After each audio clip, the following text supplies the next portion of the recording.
Evening, folks. Welcome back to the view for the match day preview for Leeds United back at Ellen Road against Preston North End. Back at Ellen Road and back on top of the league, coming into what is now becoming game by game, blow by blow, more and more important fixtures. And Leeds, as I say, back on top, at least have a tiny little bit of breathing room to third place Sheffield United. And it'll be all to play for again this weekend with Burnley kicking off before everybody else. We'll know exactly what we need to do come 12:30. But I am joined by Ben Locke to have a look at this. We'll talk a little bit about the game Tuesday night, I suppose now. Yeah, Tuesday night, not last week. And then we look ahead to this weekend's game as well. And then just a few little chatting points we want to talk about coming into this game, but we'll check in with Ben first. Ben, how are you, mate? How's things? All right, mate. Busy and stressed and tired as usual. You can tell with the big black things under my eyes. I'm absolutely tired, but it's got to be done, on it. This club, you know what I mean? They don't help, do they? Ever. Ridiculous. They're going to put us all in an early grave, mate. All of us. They're meant to relax us and be our escape, but they add to the stress and the bags under the eyes, don't they? So, yeah. Yeah, I always say if we do get promoted, I'd like a nice couple of seasons of mid-table mediocrity where there's just nothing happening, no drama up or down or issues, no managers, no strikers, no centre-backs, no goalkeepers, nothing like that. Just a couple of calm seasons would be lovely to see, but we know that's not going to happen with Leeds, so we have to just deal with it. Before we get into stuff tonight, I just want to do a couple of real quick shout outs for stuff that's coming up, and I want to let everyone know about these things if you did not know.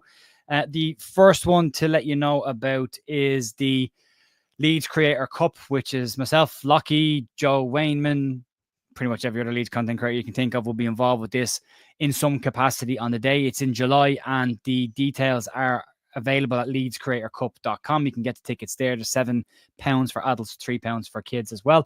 People asking if you can buy tickets on the door. Ideally not, because there is a question around capacity, and if it's a case that Joe Blackburn can get the stadium opened up for more fans, we need to know beforehand before we get to that stage. So if you can buy them online, if you are coming, that would be great. The other game to keep an eye on is the Leeds Legends game, which is getting very, very close. It's a month from today. Next month, May 10th, in the Carlisle grounds in County Wicklow, which is the home of Bray Wanderers. League of Ireland side, that game, there's a chance to meet the players before. There's lunch tickets available, banquet tickets available, as well as just the tickets on the day that are available. But somebody from the Legends 11 will be on the channel next week to give you some final details around that. The link for the Eventbrite link for the tickets is down below if you want to check that one out. And for Creator Cup, just go to leedscreatorcup.com if you want to get your tickets for that one. Right, we'll crack on then. We'll have a quick look, see who's in the house this evening. There's a couple of people floating around. Gav's here. Good evening. 100 points incoming. Well, that's what we're going to need. Evening, Nige. Evening, Stephen. Good evening, good evening, good evening. Everyone's here. Good to see everyone. Right.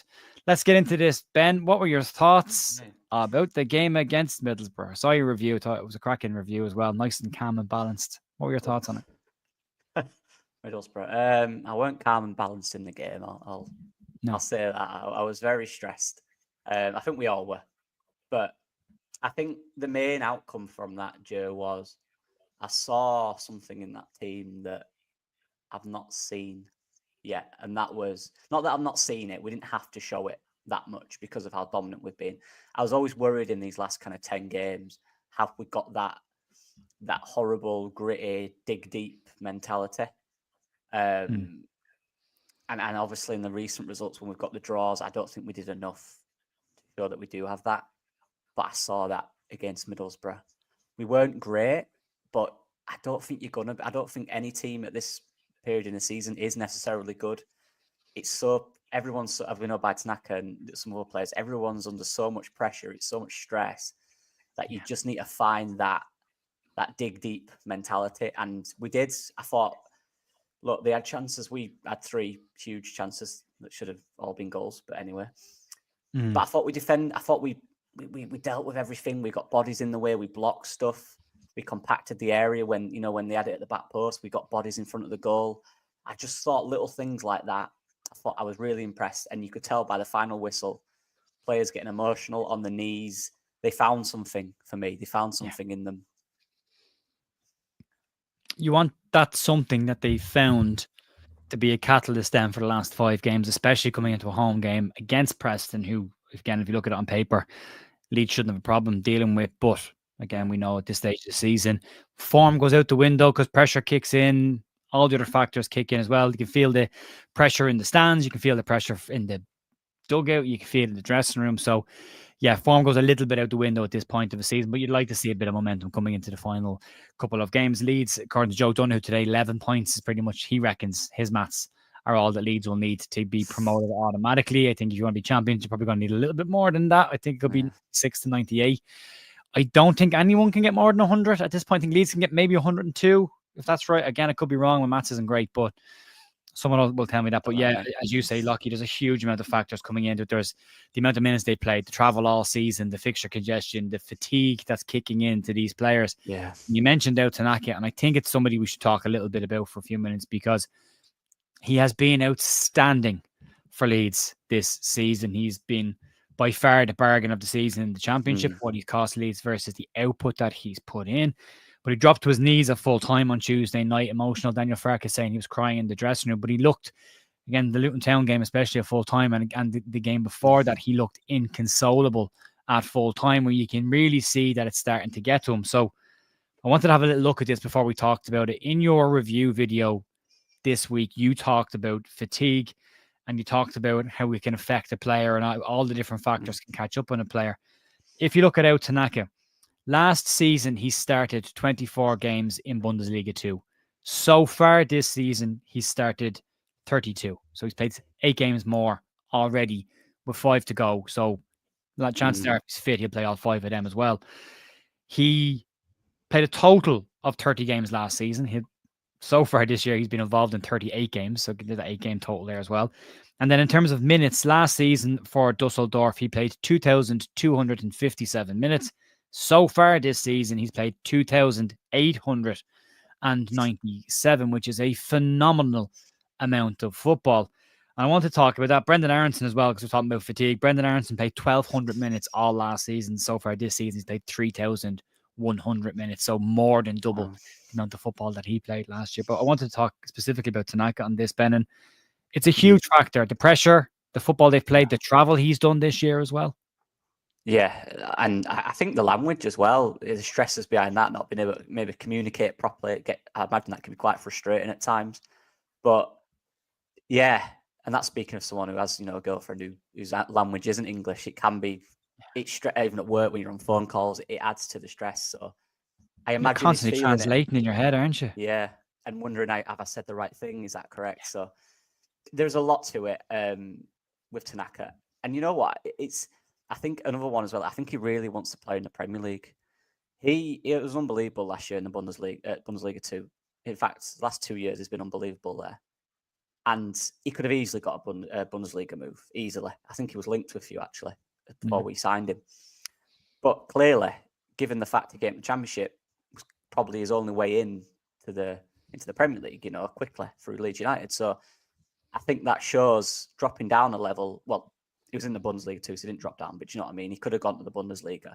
But coming to the Championship kind of shown that he wants that Premier League. He wants to play in the Premier League. He wants to be a player who plays in that league. And that's adding to it. I think he's got, like you said, it's been a few games now where he's looked like that after. Yeah. And it is getting to him because of all the reasons you said. And he won't be the only one. There'll be loads of players there who are feeling it, who are stressed. But they have ways to mask it. And Tanaka just couldn't. He was on his knees. Gilavogi picked him up. We saw him crying. And it kind of brings home to me that they are people. You can criticize them, obviously. But I do think it can go too far. And they will see what happens on social media. They know what the pressure is of Leeds United. And they want this. That's what it showed to me. It showed they want this. If you look at the video of Tanaka crying in the background, Schmidt and Nonto are on their knees hugging each other as well. He's got him in like a headlock. But it shows that they do want this. Yeah. And that's kind of energized me and seeing that performance, it's kind of shown me that there is that there. They do want it. They just need to believe in themselves for me and believe that they can do it. But yeah, seeing Tanaka in tears, Joe, was slightly heartbreaking for me. Empty inside, he said, didn't he? That's tough. Yeah. Wow. But it's interesting. I mean, PBDS is saying this. El knows that if we don't go up, he'll be in the Premier League club. I don't necessarily think that's the same way as say Cree Somerville, for example, in the playoff final, where Cree was pretty relaxed at full time, chatting to people, laughing, joking with people, where Georgie Rutter was in floods of tears because he wanted to go up with Leeds. So I think Tanaka's in that bracket as well. He's come over here. He's made a really big impression. I don't think for a second he thought he was going to play as much football this season as he has played, or be as important a player as he has for Leeds in his first season in English football, which is a huge adjustment from any level of football. Coming to the Championship is a massive adjustment. Even coming down the Premier League. I mean, Manor Solomon's shown that this year he's a Premier League player, and there's just been games where he's struggled to kind of get to terms with the level that it is and the physicality of it. And he's managed to come in and do the things he's done. He's broken records. He's put incredible stats and numbers up that nobody else has seen. So I know he said that he's drained and he's empty. And Daniel Farke said he believes all Leeds aren't we because we sing that.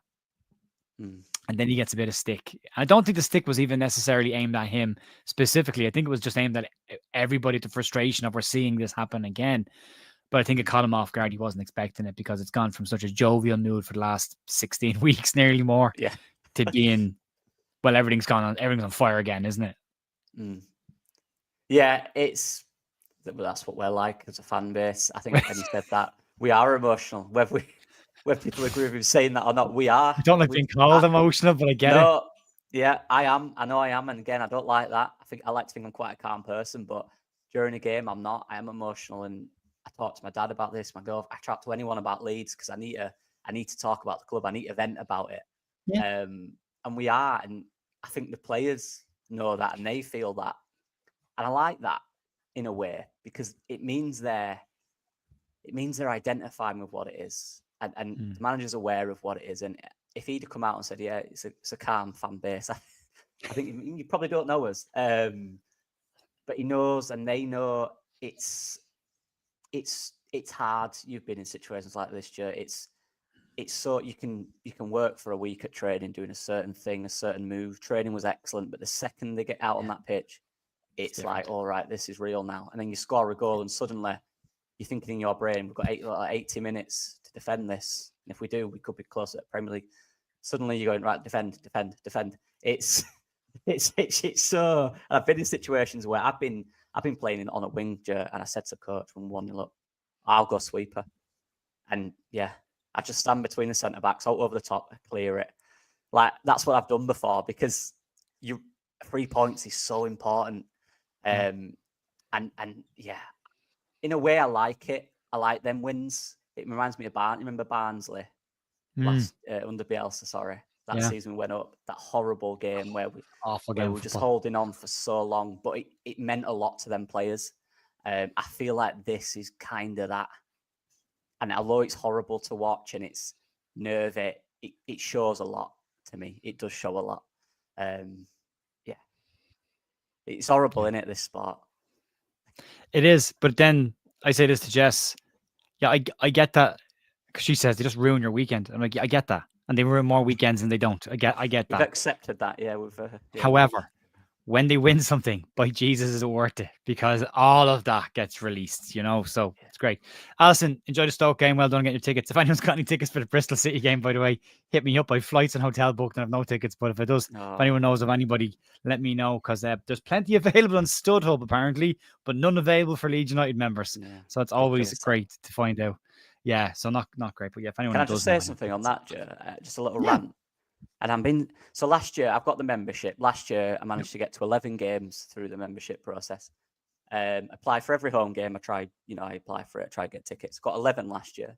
This year I've applied for 14 now, and I've not got any. Crazy. I've got hospitality twice this year. It's all I've been able to do. The only way I've been able to get tickets, and I'm a member 12 years. Right. Yeah, I think I've been about a few years now. Yeah, since introduced to memberships, I've had them, and I found it harder and harder and harder and harder. You used to get 4 tickets for a game. Was allowed to buy 4 tickets for any Leeds game, and I used to regularly get 4 tickets. I used to be part of the Navan Whites members club, and I'd give them my membership, and they'd get a pool of tickets from it, and then we'd all go to the game. But unfortunately, not anymore. It's it's nuts. Don said I tried Bristol City for a pal today. It was 17,000. I was 15 the other week. 15k the other week for the. It'd been Preston. Yeah, it'd have been Preston. 15k in the queue. Oh, right. No chance, and especially with what's at stake right now. But yeah, we'll see. I'll be at the game. I'll be there anyway. If I watch it in Billy's, I'll watch it in Billy's. But I'd like to be in the ground if I can be. But we'll find out. Yeah. Anyway, bit of form guide before we get into the bits and pieces for this game. Last 5 games for Leeds, lucky 2 wins, 3 draws. The draws very much were causing the issue in the last couple of weeks. Yeah. The home record, 3 wins and 2 draws in that one. But we wanted to sort out that last home draw as well. Preston in their last 5, they're 16th in the table currently. 3 draws, 1 loss, 1 win, but they've had no wins in the last 3 games coming into the game at the weekend. But if you look at their away record, they're 18th in the away table, and they've only won 1 on the road in their last 5. They've lost 3 of those games. They've conceded 31 goals in 20 away games and only scored 18 in 20. So scoring less than a goal a game and conceding on average slightly more than 1 goal per game. You'd want Leeds to be going at them pretty early on. And as has been said, as in the Talk Sport today, and they're saying Leeds tend to have a little bit of a struggle against Preston from time to time. Yeah, it's hecky as well, isn't it? So it is hecky, yeah. There's always that little thing. But yeah, I had a little thingy with them earlier. And I remember last time, they're not a bad team if you let them play at Preston. They're not. They can do some decent moves, and they've got decent fullbacks who will attack. I think it was Brad Potts, wasn't it, who scored the right back last time, who was on our back post on the left side for some reason. So they'll attack if you let them. They've got Jensen in midfield, who's a decent player. Their number 10 kind of guy is their playmaker. He'll try run off the back here and find spaces. And they've got 2 units up top in Keenan. The other guy, I can't remember his name, Osmasic. That's the one. Yeah, so bit of a tug him. They bring. Yes, and that's one of the things I'm slightly worried about. But yeah, we've going off that last game, we've got to channel that kind of emotion and energy into, for me, attacking this one. Although I love the performance, I don't think we get away with playing like that at Ellen Road. The crowd will be nervy. That wouldn't be a good atmosphere. We need to give because the crowd will have loads of energy after that. Let's be honest. I think it'd be a really good atmosphere at the start of the game. Yeah. So we need to give them that. We need to attack. For me, we need to be forward. I think if it's one of them games where it's end to end, I think we have better quality than Preston. I've been similar before this season, 3K in a queue, and it's ridiculous, Jay, honestly. It doesn't make any sense. Yeah, mad. Yeah. But yeah, it's one of them, Jay, for me. I kind of just weighing it up. I think if it is kind of an end-to-end game, I do feel like we can overpower them in that sense. I think our attacking line is just quicker, more aggressive, more direct, just better. So I don't really want to see us in kind of a low block. I want to see us dominating this one. Because if you let them play, they are actually quite good. They get a lot of crosses into the box with 2 big strikers where we theoretically would struggle. They'll play it into the feet of the strikers as well. Again, could struggle. So we need to be dominant. We need to be aggressive in this one, I think. I don't want to see a kind of a deeper game where we're sat in a block. I want to see us on the front foot for this one, I think. What do you think? Yeah, similar. I think early goal for Leeds always massively important. Start fast, but maintain it. I think in the first half last week, there was a little bit of a drop off after we scored the goal. Well, second half of the first half, we started to just drop a little bit. And then the second half, I thought we started really, really well.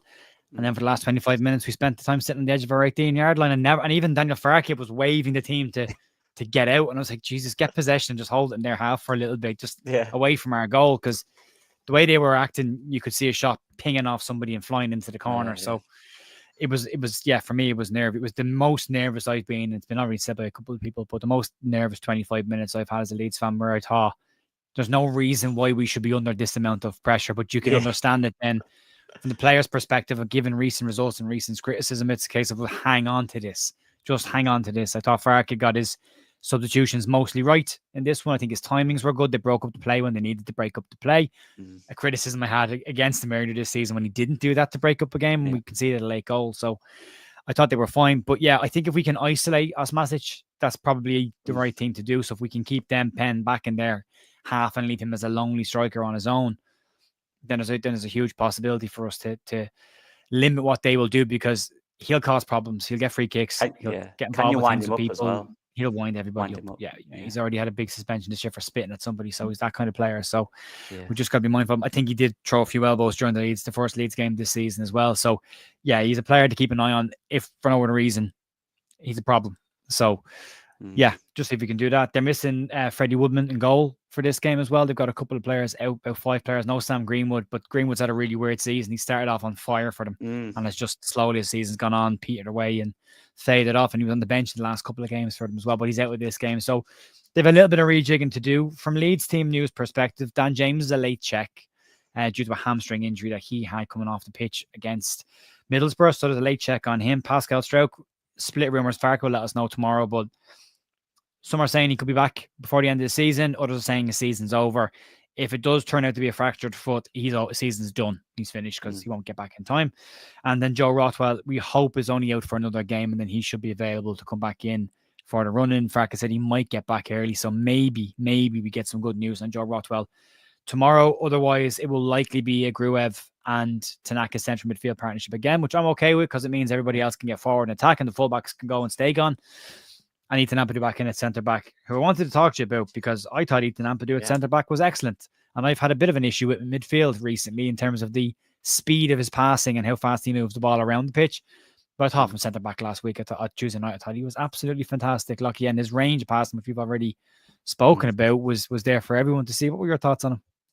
Yeah, just that. I think, his range of passing was brilliant. The confidence he has as well on the ball when he's back there.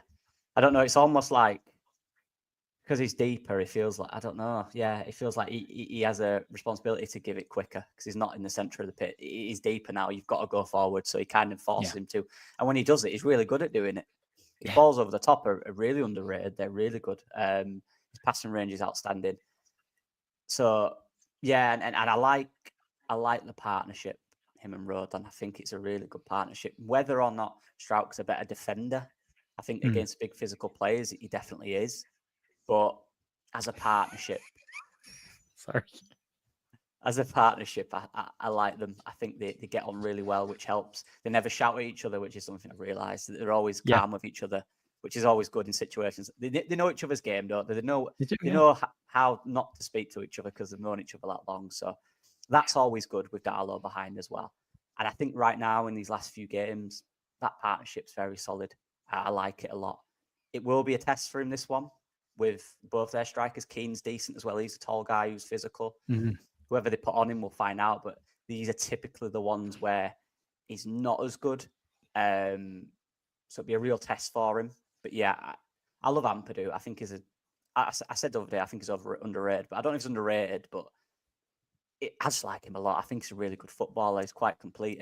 But what I will say, Joe, I don't think this partnership's the one for the Premier League. I do think we need to bring in a top-class centre-back for that. Because I do think in the Premier League, when it's a little quicker, a lot of quick strikers around him who are also big and strong as well and technical, I do feel he'd struggle there. But right now, I think it's absolutely solid. And in Ampadu, just how quick he recovers from injuries is very impressive, isn't it? Like, he's done it twice this season. You just hope he's not doing any longer term damage to himself because obviously he's going to still need surgery when the season's over because he's postponed and gone to rehab route. And just a bit of context for this comment from Dawn. I met Dawn recently when she came over to Dublin for a cup of coffee and we had a chat, and I may have described Ethan Ampadu as a show pony. So and the context of that is, and you'll see it now, if you haven't heard me bang on about this, you'll notice it now. When he gets the ball, when he's playing centre mid, he likes to put his foot on the ball, drag his studs over it, left, then right, then left, and he likes to point at everybody before then going 5 yards sideways to Joe Rodon, which winds me up no end of just give it the Rodon at the beginning and cut out the other stuff. But that's my context. But as Don says, love him. But I thought he was absolutely phenomenal at centre back. I think the passing range is there. He fills that quarterback role really, really well. Yeah. He gets us going really well. And I think personally, I think it's his best position for Leeds is it, currently anyway, is in that position at centre back. I think if you go into the Premier League and you do bring in Premier League level centre backs, I think that might have to have a look at that midfield as well, because I don't think Ampadu and Tanaka click as well as Tanaka does with Rothwell, or Rothwell and Ampadu do together as well. I think there's probably too many similarities between the two of them there. So yeah, we'll have to see. The other one I want to talk to you about as well, Lucky, is the big conversation coming into this game is going to be Pat Bamford or Joel Peru. But rather than have that conversation, because everyone and their mother is going to have that conversation, and we spent the first half of the season going Peru or Joseph, so let's not go back into that again. But what I want to talk to you about and get your thoughts on is not necessarily one or the other, but the impact that each of them have on what's behind them. So, for example, if Pat Bamford is playing as the 9, do we think Brendan Aronson or even Willie Gnonto, whoever's in that number 10 position, can come into the game an awful lot more? Will be linked up with better? We'll have someone to play the ball forward to. We'll have someone to feed off of. And then what do you think we get then when Joe Piro's in that position with those 2 players playing off him as well, whichever one it is? Yeah, good question. My issue with Pirot as a 9 is I do think he limits the space of the 10 sometimes because he is so 2 feet. Yeah, as opposed to when we're high up, actually, like really deep on the edge of the box, he does make them runs in behind because it makes him a 1-on-1, doesn't it? But when we're higher up and there's space in behind, he does limit the space for me. And that is an issue with our 10s because then they have to find different spaces and, where are they? It affects their role then. But obviously, I do like Joe Pirot I think Pirot's better when he's 1-2 touch. When he just gets to touch it, pass it. I think he's really good. And his IQ is pretty good, decent. And of course, we know what he can bring from a finishing perspective. And you look at some of our around the box combinations this season, and Joe Pirot's been a big part of a lot of them. He has.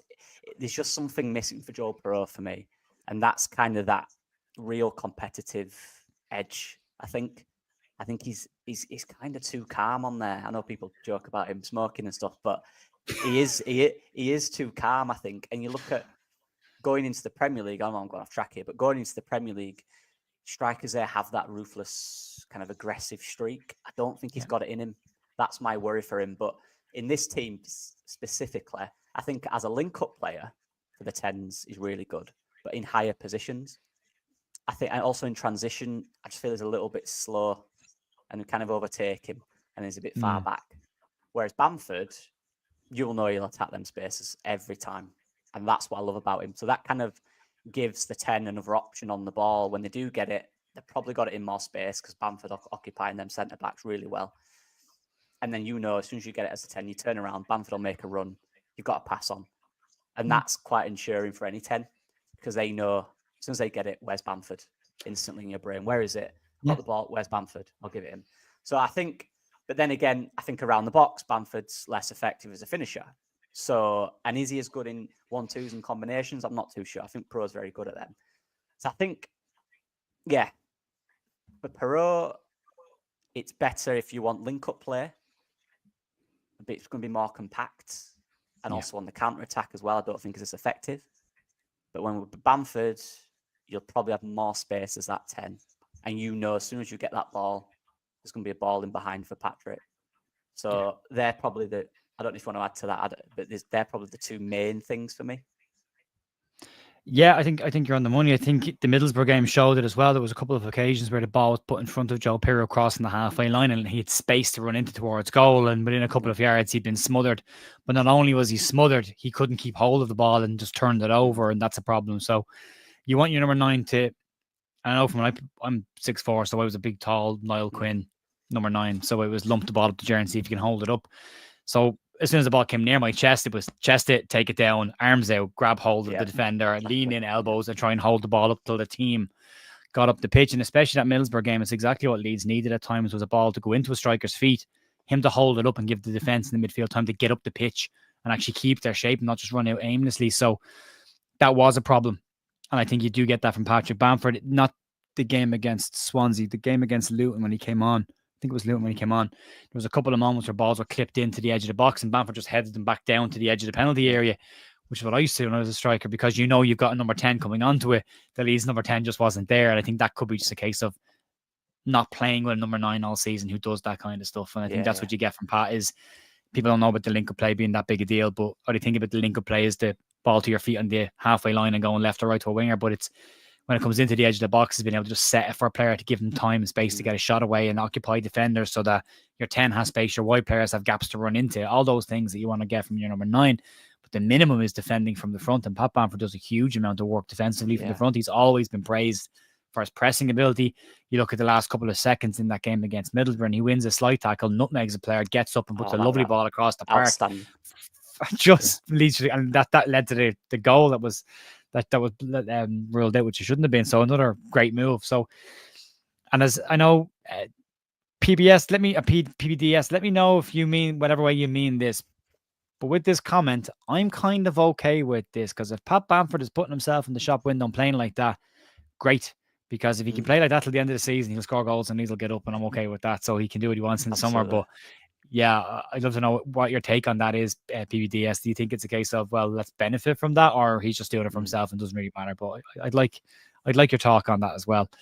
Join a supporters club to get tickets. I was a member of a supporters club for years, and it didn't make any difference at all. And an official supporters club as well, and it didn't make any difference at all because you can still only buy a handful of tickets. So yeah, doesn't matter.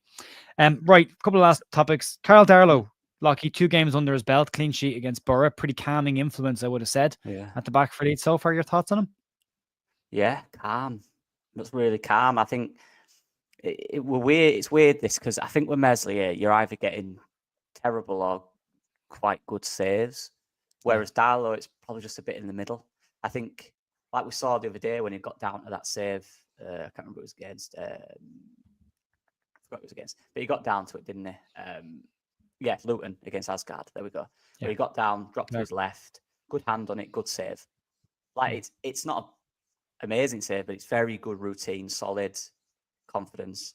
Whereas Meslier probably lets that one in.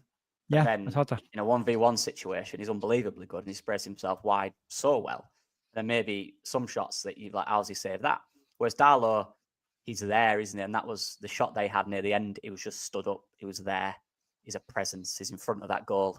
And you could tell that gave the players confidence as well around him. And that's all I want right now. His distribution isn't as good. The defenders have to play a lot closer to him. I think, which shows, obviously, his long kicks are really good, to be fair. He gets a lot of height on his long kicks. But that short distribution isn't as good. But it's fine at this point. It's enough. It'll get us over the line. And again, claiming crosses on the corners. He did it at the end. You know, I think he made a bit of a mistake when that cross came in. He kind of let it go. But that's a goalkeeper. That's what happens. Yeah. But when he claimed that cross at the end and he lied on the ball, wasting time with every kick as well. That's it. I love it. And that's little things that I love to see a goalkeeper do, and just takes the press, grab it, hit the ground, take your time, kill it, kill the momentum. And they had a bit of it at that point. There was one other one, I think it was in the first half. It was a Burris shot taken from the edge of the box. It might have been his ass, took it from the edge of the box, and it went low, but it went through a ton of bodies, and they were all really tight together. And he just got down, knee behind it, caught it, hit the ground. And I'm just thinking, I'm just not even sure if Meslier saves that one. If it just catches him off guard and he doesn't see it, but the concentration levels were there for Darlow. And I think that's probably an experience. They talk about experienced keepers and younger keepers.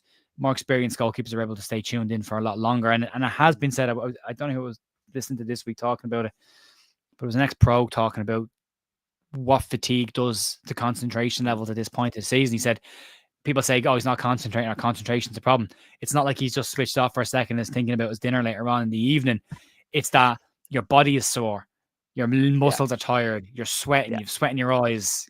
Anyone who's played the game will know that when it starts getting to the warm weather, and as a bald man, specifically as a bald bloke, there's nowhere else for the sweat to go by your eyes, and it's so distracting that you spend a lot of time just kind of wiping your eye and then trying to see properly. And that's playing in your head, and then you've got someone screaming at you from the sideline and a fan telling you your shit, and then you've played 36 games and your body's creaking at the edges. You know, all you're thinking about is, when is this going to be over so I can get in a bath and just chill out a bit. But all of that, so what you're trying to do as a pro is silence all of that so you can focus on what's happening in the game, and it's not easy.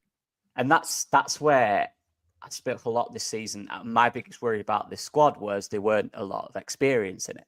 Yeah. And you look at Darlow's come in, not an outstanding keeper, but a very solid one. Experience, stuff like that. Bamford. What we needed in that game against Middlesbrough was Patrick Bamford, because he came on, he was an outlet, he knew exactly where to make the runs, he knew exactly where to go, and the second he got that ball, he was always looking for that foul, and he won it, I think, 3 or 4 times, didn't he, when he came on? Yeah. Not only that, like you said, he worked hard back when he had to, won the tackle. When he got the ball and he threw it over to their bench, it was fantastic. I think he got away with that as well. I don't think he got booked. Like, it's little things, but what other player in our team is going to win a foul and throw the ball off the pitch? None of them. It's little things like that which are part of the game. And my frustration this season is our players are all too nice. I like it when we've got people like that are just going to come on and just win fouls and stuff like that. I love it.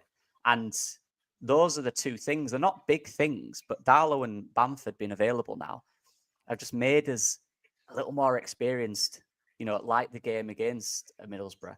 We got through that because we had that experience with Bamford up top, and he became an outlet then, and he'd just win fouls and take pressure off everyone else. And it's experience is a thing. It's real. It helps a lot. It helps a lot, definitely. Yeah, there was the tackle at the end was excellent. Not only the tackle, the nutmeg, and then the crossfield pass. Yes, Paddy, go Paddy. Questions come in from Mark Lockie before we wrap up tonight. If the season was to end now, who'd be your player of the season? I'm stuck between three. Yeah, my three I think might be similar. I'm not sure. Joe Rodon, Tanaka, and Dan James are my three. Was that your three? Yeah. I thought we might disagree on Joe Rodon because I just think he's brilliant. Love him. He's made 2 or 3 mistakes where he lets the ball go past him. I don't know why he does that, but apart from that, and I'm never letting that down. That annoys me. But apart from that, he always looks shocked though. Yeah, when you see the player run past him, he's always like, "Oh, like where'd you come from?" If I pick, people Dan saying James. Dan James. Yeah, he was against Middlesbrough. He was so locked in. Every time he's focused on he doesn't change his emotion. He's just focused on winning, and I hope he's all right because he has been huge this year. And big up to him as well, because remember, not a few years ago, he would have been shipped off to Fulham, not wanted, and look at him now. He looks like a completely different player. I don't know what it is about Dan James, but I've always had a soft spot for him since he joined Leeds. I'm just leaving up there a bit longer, Don, just in case the man sees it himself and gives you a phone call. Don's a big fan of Dan James, as is most people. Jess loves him. Jess absolutely. Jess is a shirt now. My girlfriend likes him as well. Yeah, she's on the Leeds fan. She likes him. Thinks he's great. But I've always had a soft spot for him since he arrived at Leeds. Maybe it was because of what happened when he first came in and then ended up moving away, and then he goes to Manchester United, and then eventually we go and get him, but then the arse has fallen out of the team with no striker and he gets flogged up front. And I always felt so sorry for him playing up front because he wasn't a natural finisher. But look at him now. I think Daniel Farke deserves credit. I don't think Farke has necessarily improved every single player at Leeds, but I think he's definitely improved Dan James' end product, specifically the assists and the goals and his G&A. 50 goals and assists for Leeds now he has as well, which is absolutely phenomenal. So yeah, I love him. I think he's been brilliant from Leeds. He gets on with the work. He does the job. He smiles. He just cracks on with everything. Never complains. Yeah. So he's got a scar as well. That scar, he got that for the club in the playoff when it went up. That big scar across his face he got for this club. And I respect that because he's very big and very obvious. I'd like him to get up this season, so at least he can say I picked this up in a playoff, but we didn't win, but we did. We got up the following year, so at least he has that. Firpo is in the conversation, it should be said. Yeah, absolutely great point. Although Luton did show up his defensive side of his game a little bit as well, so there was Borough a little bit. There was a couple of gaps in behind him, but that's what you expect. Heading to church this weekend, Jer. I'd love to, Mark, but no, I'm over for Bristol City. I'm definitely in the area for Bristol City. Whether I'm in the ground or not is a different question as well. And he's a Leeds fan, which always makes the Manchester United move feel unusual. I heard that Dan James was a Leeds fan as well because he was born in Hull. Really? All right, I had no idea. And the thing that I didn't like about it was when was it not second his dad season that was a Premier Leeds League. Fan, though? Maybe, but he's born in Hull.